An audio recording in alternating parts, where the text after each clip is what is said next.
गांव का नाम था सोनापुर। बाहर से देखने पर एक साधारण सा गांव, लेकिन अंदर से डर और अंधविश्वास की जड़ों में जकड़ा हुआ। यहां सूरज ढलते ही जिंदगी जैसे थम जाती थी। लोग घरों के दरवाजे बंद कर लेते, खिड़कियां खटखटाकर बंद कर दी जाती और बच्चों को बाहर निकलने की सख्त मनाही होती। कहते थे, रात में बुरी शक्तियां जाग जाती हैं, पीपल के पेड़ के नीचे आत्माएं भटकती हैं, अगर अमावस की रात कोई सीटी बजाए तो अनहोनी हो जाती है। इन सब बातों को मानने वालों में एक लड़का भी था, अजय। डर में पला एक मासूम अजय बचपन से ही बहुत सीधा, शांत और डरपोक था।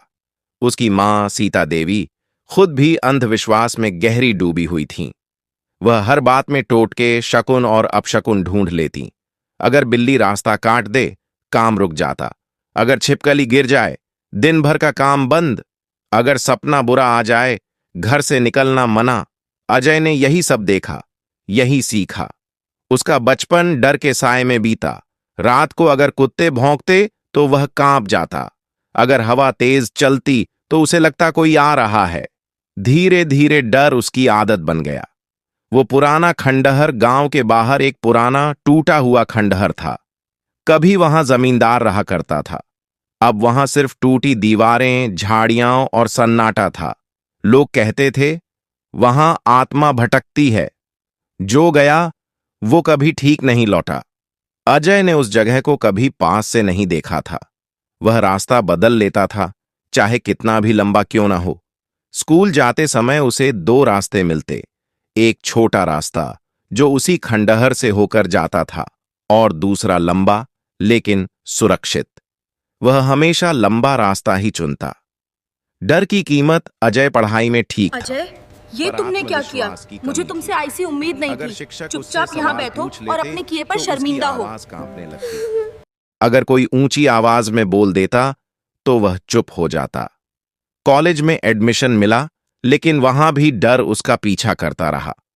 एक बार उसे शहर में इंटरव्यू देने जाना था।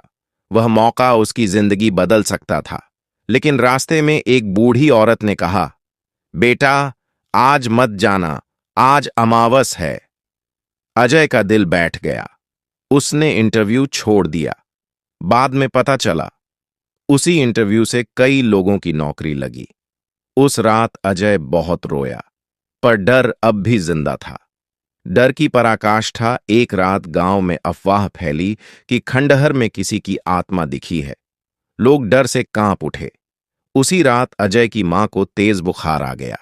हालत बिगड़ती जा रही थी। डॉक्टर ने कहा, तुरंत शहर ले जाना होगा। लेकिन शहर जाने का रास्ता उसी खंडहर से होकर जाता था। पूरा घर सन्नाटा, कोई जाने को तैयार नहीं। मां की सांसें तेज हो रही थीं। अजय की आंखों में आंसू थे। उसने पहली बार जोर से कहा, अगर आज मैं नहीं गया तो मां मर जाएंगी। उस पल उसके भीतर कुछ टूट गया और कुछ जन्म ले गया।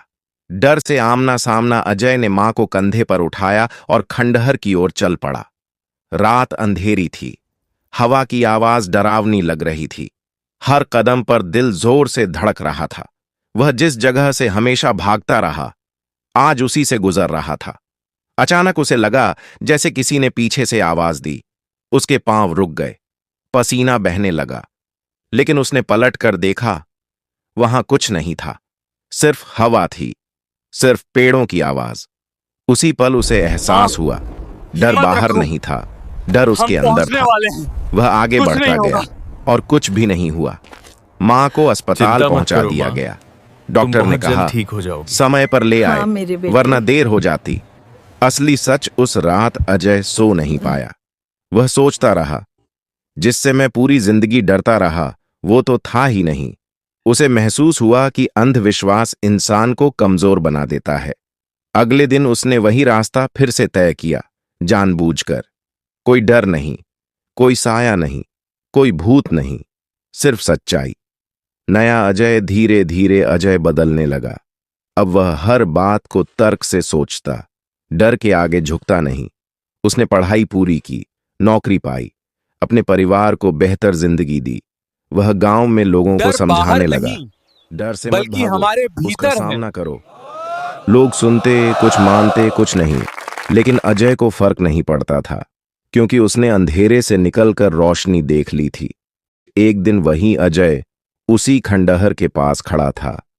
अब वह डरावना नहीं लगता था। उसने मुस्कुराकर कहा, अंधविश्वास वो जंजीर है जो हमें खुद से बांध लेती है, और सच्चाई वो चाबी है जो हर ताले को खोल देती है।